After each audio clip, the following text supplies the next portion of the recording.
Hello guys and welcome back. In this video I will show you how to create account on TonKeeper. Let's start this video. After downloading it, you have to open it. So there are two options on the home screen, which are create new wallet and import existing wallet. If you already do have an existing wallet, then you can import existing wallet. But for this video, I will create new wallet. Here you have to enter your passcode.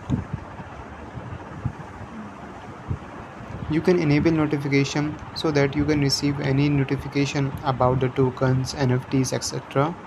So I will enable notification. So here is your balance, and under your balance is your wallet TonKeeper wallet address. If you want to add another wallet, you have to click on this top option of the wallet, and from here you have to click on add wallet. And here are options such as wallet, history and browser. From here you can find all of the history that you have bought or received of the tokens, and here is the browser. Now once you are in wallet, click on the settings on the top right corner.